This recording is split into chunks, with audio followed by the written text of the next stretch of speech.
Welcome to federal का मांजन। अब हम शुरू करने वाले हैं फेडरल की इंग्लिश की किताब ग्रेड 9 की। इस पूरे इंग्लिश की किताब में 12 चैप्टर्स हैं और उसमें से 3 रिव्यू हैं, तो आप समझिए लगभग इसमें 15 चैप्टर्स हैं। हर चैप्टर में कॉम्प्रीहेंशंस होंगे, फिर कॉम्प्रीहेंशन के बाद कुछ एक्स्ट्रा टॉपिक्स पढ़ाए जाएंगे जैसे vocabulary, past tense, grammar etcetera. ऐसे ही प्रैक्टिस किए जाएंगे। तो सबसे पहला चैप्टर जैसे है उसका कॉम्प्रीहेंशन वो है हमारे प्रॉफिट के ऊपर। तो अब पहले चैप्टर पे हम चलते हैं। और जो हर चैप्टर है सबसे पहले उसमें कॉम्प्रीहेंशन आएगा। अब कॉम्प्रीहेंशन होता क्या है यार? कॉम्प्रीहेंशन आप समझें एक लंबा सा टेक्स्ट होता है, अल्फाज लिखे हुए होते हैं, सेंटेंसेस लिखे हुए होते हैं 2-3 पेज के, उसमें बस लिखा होता है। और वो लिखा होता है दो चीज़ों के ऊपर, किसी भी दो चीज़ों के ऊपर लिखा जा सकता है। आइदर मालूमात की कोई सी भी मालूमात देने के लिए या फिर एक स्टोरी बताने के लिए। आइदर ऑफ द टू, इन दोनों में से कोई एक, आइदर एक किसी चीज़ के ऊपर मालूमात दे रहे होंगे या फिर वो एक स्टोरी बता रहे होंगे कि कौन सी स्टोरी यहाँ पे चल रही है। तो अब ये जो जैसे पहला चैप्टर है ये हमारे प्रॉफिट के ऊपर है। ये है ना, दोनों बता रहा है, ये स्टोरी भी बताएगा और साथ में थोड़ी सी मालूमात भी देगा। जैसे मालूमात में ये बताएंगे कि जैसे प्रॉफिट खुद कैसे थे। वो एक स्टोरी नहीं है, लेकिन वो खुद बता सकते हैं कि उनकी पर्सनालिटी क्या थी, वो कैसे होते थे। तो अब जो पहला है, अब हम ये शुरू करने वाले हैं। ये सबसे पहला कॉम्प्रिहेंशन है और इस कॉम्प्रिहेंशन के बाद फिर उसके सवालात होंगे। तो वो भी मैं आपको दिखा देता हूँ कि सवालात ऐसे यूँ कुछ होंगे। जब भी आपको एक कॉम्प्रिहेंशन मिले, आपको जो कोई भी बोले, सबसे पहले आप कॉम्प्रिहेंशन खुद पढ़ेंगे। क्यों? क्योंकि आपको समझना है कि अच्छा कॉम्प्रिहेंशन में चल क्या रहा है। फिर आप जाके उसके सवाल सॉल्व करेंगे। कुछ लोग होते हैं वो उल्टा बता दें, यार पहले आप सवाल पढ़ लो और फिर जाके आप कॉम्प्रिहेंशन पढ़ लो। नहीं, सबसे पहले आप कॉम्प्रिहेंशन पढ़ोगे, समझोगे कि यार लिखा क्या है इन 2-3 पेजेस में। जब आप वो समझ लोगे तो सवाल सॉल्व करना यूँ आसान होता है, चुटकियों में कर सकते हो आप। लेकिन सबसे पहले आपको समझ आना चाहिए कि यार यहाँ पे लिखा क्या है। तो अब मैं है ना ये कॉम्प्रिहेंशन पढ़ूंगा और साथ में आपको समझाऊंगा कि इसमें क्या लिखा हुआ है। और साथ में कुछ अल्फाज होंगे, वो है ना मैं हाईलाइट करता जाऊंगा। जैसे फॉर एग्जांपल ये है रिवियर्ड, ये मैंने हाईलाइट कर दिया। इसका मतलब क्या है कि यार ये अल्फाज, ये आप लोग का काम है, ये आपका समझ लें होमवर्क है। जैसे ये अल्फाज मैं वीडियो के बाद मैं करूँगा, ये मैं गूगल पे जाऊँगा और सर्च करूँगा कि यार इस अल्फाज का मतलब क्या है। आइदर आप जीपीटी कर लें या फिर आप गूगल पे जाके लिख लें डायरेक्टली कि यार इसका मतलब क्या। आप लिखेंगे क्या? अब जैसे ये अल्फाज है रिवियर्ड, मैं जाऊँगा यहाँ पे गूगल पे और यहाँ पे मैं लिखूँगा रिवियर्ड मीनिंग। और ये जब मैं एंटर करूँगा तो आप देख रहे हैं यहाँ पे, अब जैसे ये आ गया रिवियर्ड, पास्ट टेंस उसका रिवियर्ड है और नॉर्मल रिवियर। अब इसका मतलब क्या है? फील डीप रिस्पेक्ट और एडमायरेशन फॉर समथिंग। इसका मतलब क्या हो गया कि यार एक कोई सी चीज़ है, उसके लिए मुझे है ना मतलब बहुत उसको मैं इज़्ज़त दे रहा हूँ खुद, क्योंकि वो बहुत ही एक बड़ी चीज़ है, उसको मैं इज़्ज़त दे रहा हूँ। फील डीप रिस्पेक्ट मतलब मुझे है ना एक चीज़ है, उसके लिए बहुत इज़्ज़त आ रही है, उसको मैं इज़्ज़त दे रहा हूँ। ये मतलब है इसका। तो यहाँ पे एक सेंटेंस भी लिखा गया होगा, Cezanne still lifes were revered by his contemporaries. अब अगर आपको ये बहुत मुश्किल लग रहा है तो अगर किसी के पास जीपीटी है या फिर ये बिंज है तो वो जाके को पायलट में जा सकता है और यहाँ पे जाके आप है ना जीपीटी को बोल दो यार explain to me revered in simple words. और फिर उसके बाद आप बोल दें give a simple example question. जब आप ये करेंगे तो ये देख रहे हैं जीपीटी, ये आपको बताएगा कि revered means to be deeply respected और एडमायर्ड। वही चीज़ हो गई कि यार एक कोई चीज़ है, उसको है ना आप इज्जत दे रहे हो। It's like when someone looks up to you with great admiration and honour. ये वही चीज़ कह रहा है बहुत आसान अल्फाजों में। यहाँ पे जो पहले पीछे लिखा हुआ था बहुत लंबी करके लिखा हुआ था मुश्किल अल्फाजों में, ये आराम से यहाँ पे इसने लिख के दे दिया। It's like when someone looks up to you with great admiration and honour.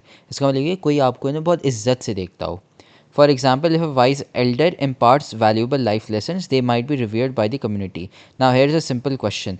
Who is someone you revere and why? मतलब आप किसको इज़्ज़त देते हैं सबसे ज़्यादा और क्यों देते हैं? तो जैसे आपके अम्मी अब्बू हो गए, वो बहुत मेहनती हैं, या फिर आपके बड़े हैं, या प्राइम मिनिस्टर जो पूरे इस मुल्क को चलाते हो, या कोई एक एक्टर है क्योंकि वो बहुत मेहनती होते हैं। ऐसे बहुत सारे एग्जाम्पल्स हैं, आपके उस्ताद भी हो गए। तो अब आपका काम ये है कि यार मैं जो यहाँ पे अब आपका काम ये है कि यार जो कोई सा भी अल्फाज मैं यहाँ पे अंडरलाइन करूँगा वो आप जाके सर्च करोगे कि यार उसका मतलब क्या है, डेफिनेशन, और साथ में उसका एक एग्जाम्पल क्वेश्चन है वो भी आप पढ़ोगे, और उसकी आप एक लिस्ट बनाते रहोगे अपने रजिस्टर में या किसी भी कॉपी में। एक कोई सी भी आप एक्स्ट्रा कॉपी ले लें, एक पेज ले लें, और वहाँ पे आप बनाते रहें।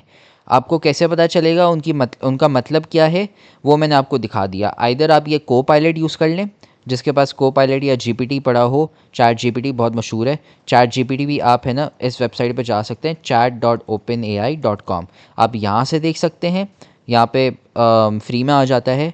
या फिर आप को पायलट यूज़ कर सकते हैं, आइदर ऑफ द टू। या फिर जिसको जीपीटी यूज़ नहीं करना है, जिसको एआई यूज़ नहीं करना है, वो जाके गूगल सर्च इंजन पे, गूगल वाले जो होता है बस वहाँ पे लिख ले रिवेयर्ड मीनिंग और उसके सेंटेंसेस आ जाएंगे। ये समझे आपका होमवर्क है।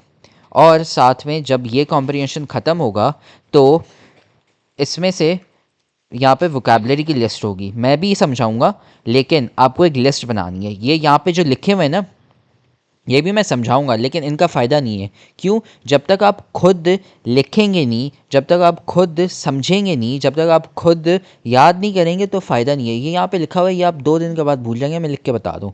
लेकिन अगर आप जाके गूगल पे सर्च करेंगे, समझेंगे और फिर खुद लिखेंगे, वो अल्फाज आपको याद होते रहेंगे, और इससे है ना फिर आपकी इंग्लिश ज़्यादा बेहतर होगी।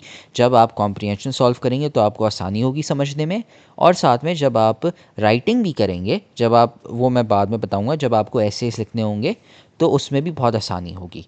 तो ये समझे, जब भी मैं कॉम्प्रिहेंशन पढूं तो आपका ये काम होगा कि यार मैं एक ऐसी लिस्ट बनाऊं जिसमें मैं 3 कॉलम्स बनाऊंगा।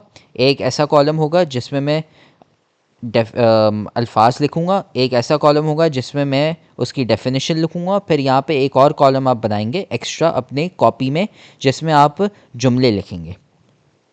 इंग्लिश ऐसी पढ़ी जाएगी। अब हम शुरू करते हैं कॉम्प्रिहेंशन को, जिसमें अब मैं वो अल्फाज जो मैं अभी अंडरलाइन करूँगा, जो मैं यहाँ पे ऐसे यूँ अंडरलाइन करूँगा, वो सब अल्फाज आपने क्या करने हैं, जो अभी मैंने समझाया था, गूगल करने या चैट जीपीटी करने और फिर अपने नोटबुक में लिखने हैं। अब शुरू करते हैं। Hazrat Muhammad, peace be upon him, is the most revered figure in the history of human civilization. His teachings and preachings are a beacon of light for humanity. He epitomized justice and compassion.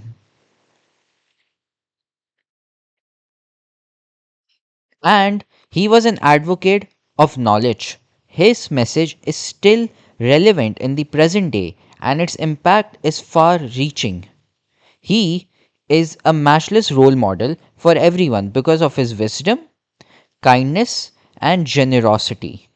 The legacy he left behind belongs to the world and is an example of the importance of educating people, working toward peace and well being. अब जो पहला paragraph था, इसमें यार बताया गया कि यार प्रॉफिट होते कौन थे और वो करते क्या थे।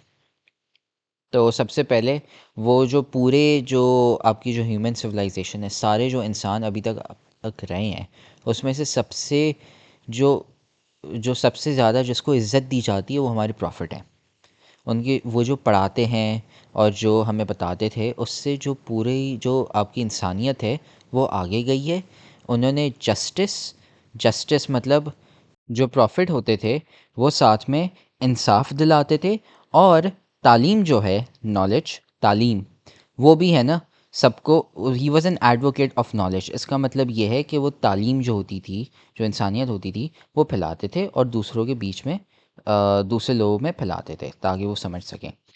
His message is still relevant in the present day and its impact is far reaching. जो उन्होंने जो हज़ारों साल पहले पढ़ाया था वो आज तक लोग है ना पढ़ते रहते हैं और सीखते रहते हैं, क्योंकि वो बहुत मतलब काम के होते थे जो उन्होंने सब हमें समझाया था। इसलिए वो कहते, इसलिए यहाँ पे ही इज़ द मोस्ट रिवेर्ड का हमने अभी पहले देखा था कि सबसे ज़्यादा जो रिस्पेक्टेड आदमी हैं वो आपके प्रॉफिट हैं। फिर आगे यहाँ पे लिखा हुआ है कि यार वो सबसे पहले काइंडनेस मतलब कि वो बहुत काइंड होते थे। काइंड एज इन रहम दिल, जेनरोसिटी मतलब मर्सीफुल, बहुत जनरस होते थे, मतलब हर किसी की मदद करते रहते थे। और फिर उसके बाद ये लिखा हुआ है कि वो हर किसी को तालीम जो है ना, हर किसी को तालीम देते थे ताकि उससे हो सके कि पीस आ सके, सुकून आ सके, और हर कोई है ना सुकून से रह सके, पीस हो सके लोगों के बीच में। ये पहला पैराग्राफ हो गया। मैंने यहाँ पे अल्फाज भी अंडरलाइन कर लिए हैं। इनके याद से आप डेफिनेशन सर्च कर लें और सेंटेंसेस बना लें, और ये एक रजिस्टर में लिख लें या कॉपी में लिख लें। The mercy of the Prophet was so comprehensive and inclusive that it encompassed animals and birds. The Quran narrates that Hazrat Muhammad, peace be upon him, was sent as mercy for all the worlds. And he confirmed this when he said, O people, verily I am only a gifted mercy. This mercy evidently dominated every aspect of his life and was witnessed by all. फिर उसके बाद यहाँ पे लिखा हुआ है mercy के ऊपर। मर्सी का मतलब क्या है यार? मर्सी का मतलब लोगों के ऊपर रहम खाना। इसका मतलब ये है कि यार आप उनको माफ़ कर दो, भले उन्होंने जितनी भी गलतियाँ की हों, आप उनको वापसी मारो पीटो नहीं, उनको है ना आप उनके ऊपर रहम खा के उनको माफ़ कर लो।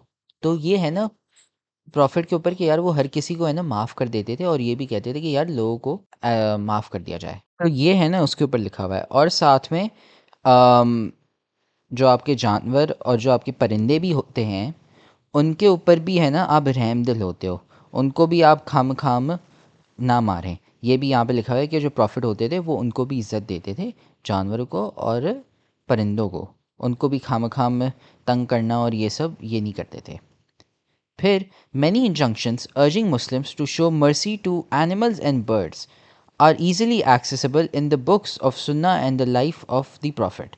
The Sunnah prophetic traditions recorded many occasions where this mercy reached its peak. For instance, a woman was reportedly promised the hellfire because of her merciless behavior with a cat, and a man had his sins forgiven because he quenched the thirst of a dog. इसमें क्या लिखा हुआ है कि यार profit जो थे वहाँ पे लिखा हुआ है कि यार वो कितने रहमदिल होते थे। और ये भी लिखा हुआ है कि उनके वक्त में जब लोग होते थे तो एक औरत होती थी, उसने क्या किया कि उसने है ना बदतमीज़ी की एक बिल्ली के साथ। ये नहीं लिखा हुआ क्या किया हुआ है, लेकिन बदतमीज़ी की खाम खाम। तो उनको बोला कि यार उनको आप है ना हम आप जहन्नमी हैं, आपको जहन्नम भेजेंगे। वो जो होता है आपने सुना होगा इंटरनेट पे जहन्नमी, ये समझे वही है। और फिर एक और भाई साहब होते थे, एक मर्द होते थे, उनके जो सारे गुनाह थे वो माफ़ किए गए थे। क्यों? क्योंकि एक जो डॉग था, एक कुत्ता था, उसको भूख उसको क्योंकि एक और कुत्ता था, एक डॉग था, उसको प्यास लग रही थी, और इस भाई साहब ने, ये जो मर्द थे, इन्होंने उनकी प्यास बुझा दी तो पानी देके। अब कुत्ते को पानी नहीं मिल रहा था, उन्होंने पिला दिया पानी कहीं से ढूंढ के, तो उनके जो सारे गुनाह थे वो माफ़ कर दिए गए थे। इसलिए आपको है ना यहाँ पे लिखा हुआ है कि यार जो भी सारे कुत्ते होते हैं या कोई से भी जानवर हो, खाली कुत्ते बिल्लियाँ नहीं, सारे जानवर परिंदे, उनको आप है ना इज्जत से है ना आप ट्रीट करें, खाम खाम है ना उनके साथ रूड नहीं होना है। फिर दूसरे पैराग्राफ में आ जाते हैं। These injunctions and commands are highly reflective as they arouse the expectations of how merciful he was to human beings, followers and non-followers alike in the first place. वही लिखा हुआ है कि यार वो बहुत मर्सीफुल होते थे, हर किसी की इज्जत करते थे। On an occasion, Anas ibn On an occasion, Anas ibn Malik reported that he was walking with the Prophet, who was wearing a cloak with a very thick border. A nomad man approached the Prophet and arrogantly took hold of the side of this cloak and drew it violently. Anas noticed that the violence of this grasp had left red marks on the Prophet. Continuing his arrogance and showing his harsh behavior, the nomad said, O Muhammad, give me out of Allah's wealth that you possess. As a response to this, the Prophet turned to him and smiled and ordered that he should be given something. This shows his compassionate behavior with even those who teased him and disturbed him. अब इसमें क्या लिखा हुआ है कि यार एक बार ये थे अनस इब्न मलिक, ये है ना प्रॉफिट के साथ चल रहे थे, फिर एक नोमैड आया। नोमैड आपके यार वो होते हैं जो बकरियां गायें ये पालते हों, जो है ना नोमैडिक लाइफ रहते हो, जो बेसिकली आपने देखा होगा नॉर्दर्न एरियाज़ में जो पहाड़ों में जो होते हैं, जो बकरियां पालते हैं और ऊपर नीचे हो रहे होते हैं, सर्दी के वक्त वो नीचे आ जाते हैं और गर्मी के वक्त पहाड़ों के ऊपर जाते हैं, ये नोमैड्स होते हैं। अब एक ये थे एक नोमैड, और वो आए और उन्होंने ना बदतमीज़ी की प्रॉफिट के साथ। और अब कोई आपसे यार बदतमीज़ी करेगा, आपका क्लोक है जो आप पहने हुए हो वो ऐसे खींचेगा, तो यार आपको जो आपका जो गला है वहाँ पे मार्क्स आ गए प्रॉफिट के। अब यार इतनी बदतमीज़ी में भी अम, क्या था, जो आपका नोमैड था उसने बोला कि यार मुझे पैसे चाहिए, जो कोई भी मुझे है ना मुझे कुछ चाहिए। तो इस पर भी यार कोई किसी ने आपके साथ झाइलपन किया है, बदतमीज़ी की है।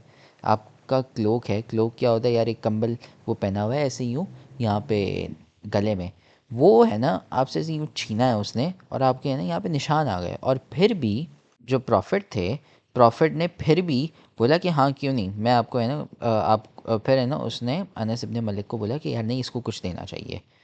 तो even he had a compassionate behavior with even those who teased him and disturbed him.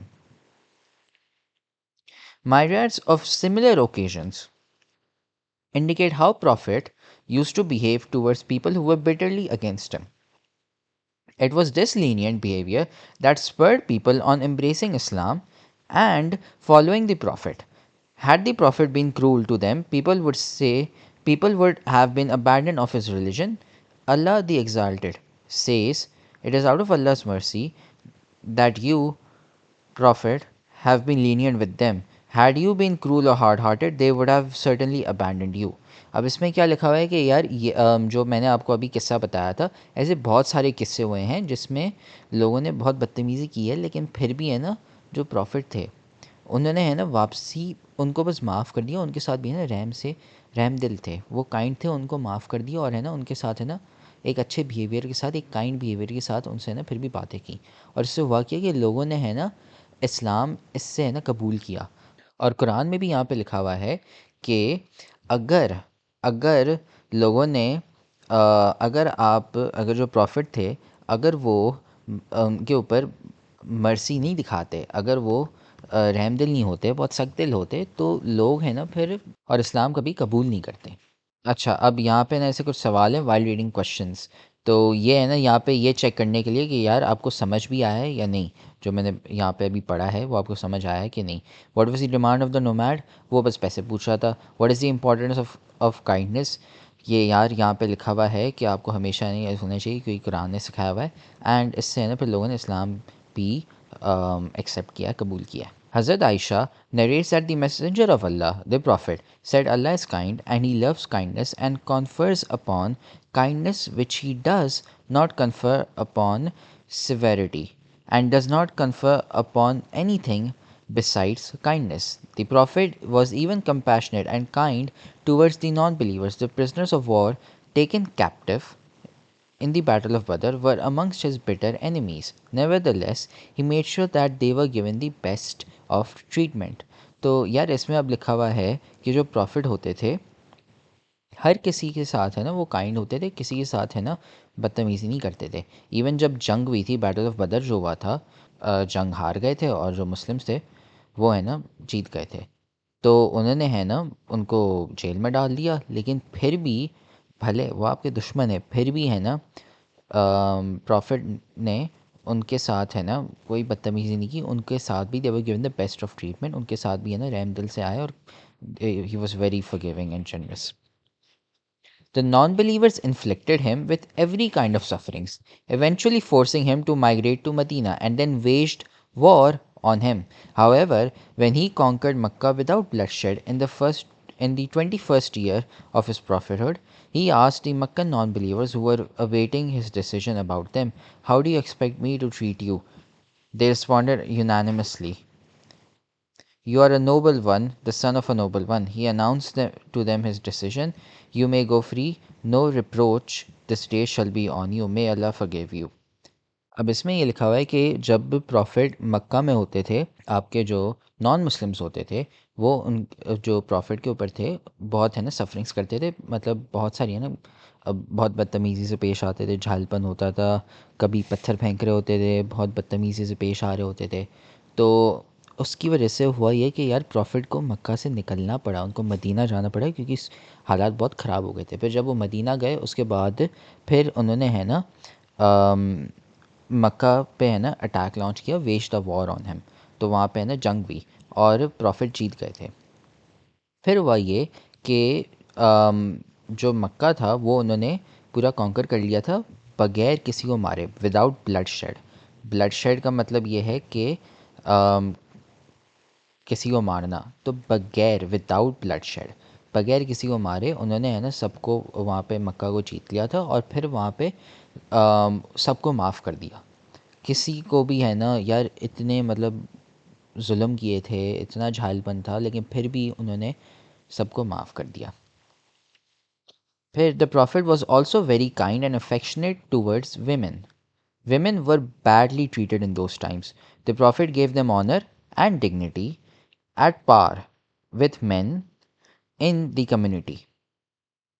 Allah's Messenger established women's right in the light of commandments of Allah which improved their position and status. तो उस वक्त उस ज़माने में जो औरतें होती थी उनके उनको है ना बहुत बुरे तरीक़ों से है ना मतलब ट्रीट किया जाता था, बदतमीज़ी किए जाते थे, उनको ग़ुलाम बना देते थे, ऐसे बहुत सारी चीज़ें। तो जो प्रॉफिट थे वो है ना सबको इक्वली ट्रीट करते थे, मतलब जिस तरीके से आप मर्द से पेश आ रहे हो वैसे ही आप औरत के साथ भी पेश आओगे, इज़्ज़त से बात करोगे, ऐसा नहीं कोई बदतमीज़ी, ये सब। You have to be kind and affectionate towards them, ये होते थे। और फिर उन्होंने है ना बाद में जाके ही ब्रॉट वेमेंस राइट, मतलब औरतों के हकूक़ के, उनके जो बेसिक राइट्स हैं वो उन्होंने है ना लाए, ताकि उनकी है ना फिर जो स्टेटस और पोजीशन है वो बेहतर हो सके। फिर the prophet was particularly compassionate towards children. When he saw a child crying, he sat beside him or her and shared his or her feelings. He would take the children in his arms and embrace them. He was once hugging his beloved grandsons, Hassan and Hussein, when Akra bin Habis told him, "I've got 10 children. So far, I've not kissed any of them." Allah's messenger responded, "The one with no pity for others is not pitied." Al Bukhari and Muslim. According to another version, he said, "What can I do for you if Allah has removed from you the feeling of compassion?" Basically, इसमें है ना short में लिखा हुआ है कि जो आपके प्रॉफिट होते थे वो है ना बच्चों के साथ भी है ना बहुत काइंड तरीके से आते थे, कंपैशनेट तरीके से आते थे, केयरिंग तरीके से। और हाँ ये है। फिर यहाँ पे एक किस्सा लिखा गया है कि यार वो उनके जो ग्रैंडसन होते थे उनके साथ है ना उनको वो गले मिल रहे थे। तो फिर एक और बंदे ने बोला कि यार मैंने आज तक है ना उनके गले नहीं मिला, आई हैव नॉट किस देम, इतने प्यार से ना वो आज तक नहीं कभी। और ये हैरान थे और उन्होंने बोला कि यार मेरे 10 बच्चे हैं और ये जो हैं ये तो आपके ग्रैंडसन है। दो हदीस लिखी हुई हैं। The prophet forbade his companions to keep the unintelligent creatures hungry or thirsty, to disturb or to overburden them. He commended that kindness and putting them at ease are meritorious acts tending to bring man nearer to Allah. यहाँ पे लिखा हुआ है कि हर जो आपके जो जानवर और परिंदे होते हैं इनको आप है ना इज्जत से पेश आएंगे, उनको कभी आप भूखा या प्यासा ना रखें और उनको खामखा में ना तंग ना करें और बदतमीज़ी ना पेश आएँ। Abu Huraira reports that the Prophet as saying, "A traveler who was thirsty saw a well in the way. He got inside the well, and when he came out, he saw a dog licking mud due to thirst. The man realized that the dog was as thirsty as he, so he got into the well again, filled his leather sock with water, and carried it out, holding it with his teeth. Thus he quenched the thirst of the dog. Allah was pleased with this act of kindness and pardoned his sins." तो पहले वो लिखा था ना एक मर्द था, तो वह ये था कि ये है ना भाई साहब, ये है ना एक जगह से दूसरी जगह जा रहे थे, तो बीच में उनको बहुत प्यास लग रही थी और एक कुआं था। तो उस कुएं में है ना वो अंदर गए और पानी पीने चले गए। फिर बाहर आए तो उन्होंने देखा कि यार एक वहाँ पे कुत्ता था, उसको बहुत प्यास लग रही थी कि यार वो मिट्टी होती है ना गीली मिट्टी, वो उसको पी रहा था क्योंकि इतनी प्यास लगी थी। तो फिर तो वो जो मर्द था उसने ये किया कि यार वो है ना कुएं में वापसी गया, उसके मोज़े में उसने पानी डाला और है ना वो कुत्ते को है ना वापसी ऊपर लेके आया और है ना उसको पानी दे दिया, और इससे हुआ कि उसके सारे जो गुनाह थे ना वो माफ़ हो गए। Once on return from a military campaign, a few companions took away the chicks of a bird from their nest to stroke them. The mother bird came back, and when it could not find its chicks in the nest, it began to fly around screeching. When informed of the matter, the prophet became angry and ordered the chicks to be put back in the nest.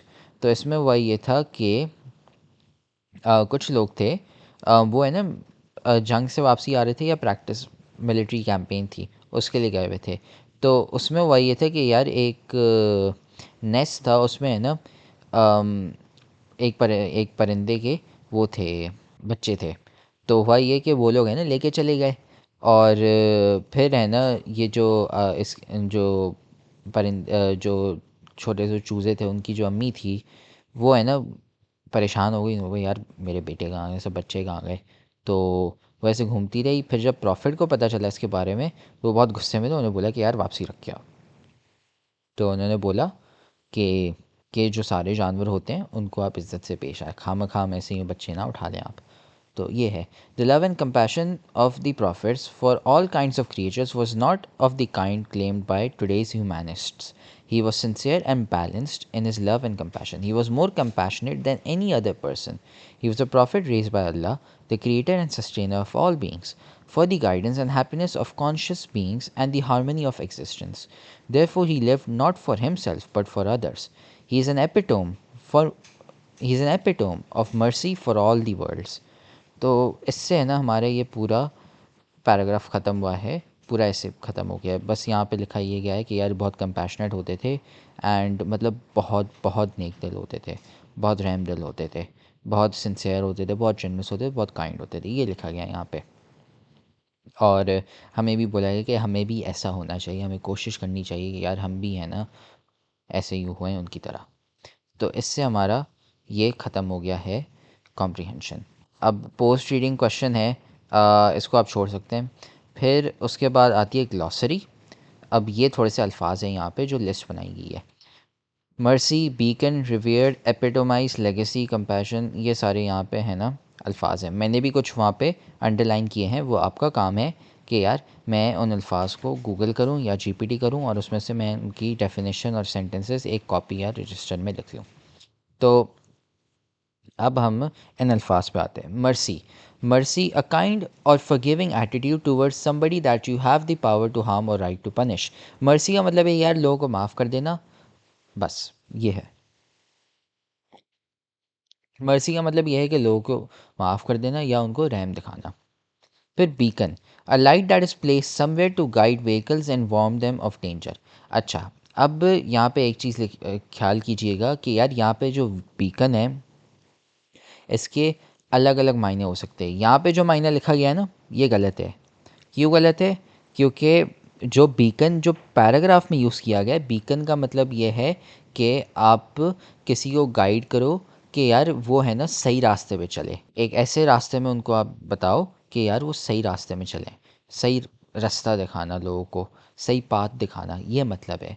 अब यहाँ पे जो beacon है ना ये गलत वाला है। क्यों है गलत? जो बुक में बीकन लिखा हुआ है ना वो ये बीकन लिखा हुआ है। ये कौन सा बीकन है? ये वो वाला बीकन है जो समंदर में होता है और है ना जो कश्तियाँ होती हैं उनको रास्ता दिखाने के लिए होता है। रोड पे भी एक अलग होता है, लेकिन आप डेफिनेशंस जो अल्फाज यहाँ पे लिखे हुए होते हैं उनका ख्याल रखें। अक्सर होता ये कि यार ये लोग है ना बस गूगल से ना छापा मार लेते हैं, और यहाँ पे वही किया गया है। ये जो बीकन यहाँ पे लिखा हुआ है ना और जो ऊपर बीकन लिखा हुआ है, इनकी डेफिनेशन हमेशा ख्याल से यूज़ कीजिएगा। एक अल्फाज के अलग अलग मायने हो सकते हैं और अलग अलग कॉन्टेक्स्ट में अलग अलग मायने हो सकते हैं। तो अब जैसे बीकन है जो हमने पैसेज पढ़ा है उसमें क्या लिखा हुआ है कि यार प्रॉफिट जो थे वो लोगों को सही रास्ता दिखाते थे। यहाँ पे डेफिनेशन कौन सी लिखी हुई है कि यार ये जो बीकन जो कश्तियाँ और जो गाड़ियाँ होती हैं उनको रास्ता दिखाने के लिए, ये गलत है। तो इस चीज़ का ख्याल रखें। और जब आप भी डेफिनेशंस अपनी कॉपी में लिखेंगे ना जो मैंने अंडरलाइन की हुई हैं, उस चीज़ का भी ख्याल रखें कि यार ये वही डेफिनेशन तो नहीं कह रहा। और ये आपको कैसे पता चलेगा? ये आप जब आप सेंटेंस में डालेंगे तो आपको पता चलेगा। यहाँ पे जो हमने सेंटेंस पढ़ा हुआ था ऊपर, यहाँ पे लिखा हुआ था बीकन ऑफ लाइट, यहाँ पे लिखा हुआ था his teachings and preaching are a beacon of light, ये यहाँ पे लिखा हुआ है। यहाँ पे भाई, यहाँ पे क्या लिखा हुआ है कि यार जो इंसानियत है उसको सही रास्ता दिखाना है। यहाँ पे ये नहीं लिखा हुआ है जो कश्तियाँ होती हैं उनको सही रास्ता दिखाना है समंदर में, ऐसा कुछ नहीं लिखा हुआ। तो इस चीज़ का ख्याल रखें, ये है ना, इन चीज़ों का आपको ख्याल रखना पड़ेगा कि हमारे बहुत ही मतलब जिसने भी किताब लिखी है बड़े हैं ना ध्यान से लिखी है किताब। अब खैर जैसी भी लिखी है मैं आपको जितनी ये बताता रहूँगा, लेकिन जब आप गूगल करें तो इन डेफिनेशंस ये जो गलत अगर लिखी हुई है इनका ख्याल रखें। फिर आता है revered, to admire and respect somebody very much, मतलब बहुत इज्जत से पेश आना, किसी को इज्जत देना। Epitomized, to be a perfect example of something, epitomize का मतलब एक किसी की मिसाल होना, बस ये है एपिटोमाइज का मतलब मिसाल होना, एक परफेक्ट एग्जाम्पल होता है ना। जैसे फॉर एग्जांपल आप जाते हैं आम खरीदने, आम का सीज़न चल रहा है, तो उसमें आप आम वाले को कहते हो कि यार जो पिछली बार आम आपने दिया था ना वो बहुत फर्स्ट क्लास था, मुझे ऐसा चाहिए। जो फर्स्ट क्लास जो आम था वो एपिटोमाइज़ आप उसको करें कि यार आप मिसाल दे रहे हैं कि यार जैसा आपने आम मुझे पिछली बार दिया था वैसा ही आम अभी देना है, ख़राब आम नहीं देना है, वो सबसे बेस्ट था जो आपने आज तक दिया था। फिर आता है लेगेसी, लेगेसी का मतलब समथिंग इज़ गिवन इनहेरिटेंस। अब जो यहाँ पे लिखा हुआ है legacy, legacy something is given inheritance, ये भी गलत लिखा हुआ है। जो हमने ऊपर पढ़ी है उस हिसाब से वो लेगेसी नहीं लिखी हुई। लेगेसी का मतलब वही है एपिटोमाइज़ की तरह कि मिसाल होना किसी की, जो आपने सिखाया है सब वो मिसाल देना। तो यहाँ पे ये जो लिखा हुआ है ये है गलत, इसका भी मतलब है मिसाल देना। Compassion, a strong feeling of sympathy for people और animals who are suffering and desire help to desire to help them. अब कंपैशन का मतलब भी वही है कि यार किसी के ऊपर रहम खाना, या किसी को है ना आप देख रहे हो कि यार ये बेचारा है मतलब खाम खाम सफ़र हो रहा है और खाम खाम है ना मतलब बेजार हो रहा है और है ना मुसीबतें हैं उसके ऊपर, तो आप है ना कंपैशन उसके ऊपर एक सिंपैथी दिखाते हो। सिंपैथी तो सुना होगा बहुत ड्रामों में किया जाता है, सिंपैथी बस दिखाना कि यार ये बंदा है ना बेचारा है और है ना बहुत जुल्म हो रहे हैं इसके ऊपर है ना मैं रहम खा लेता हूँ और है ना इसको है ना इसकी मैं मदद कर देता हूँ, ये कंपैशन का मतलब है।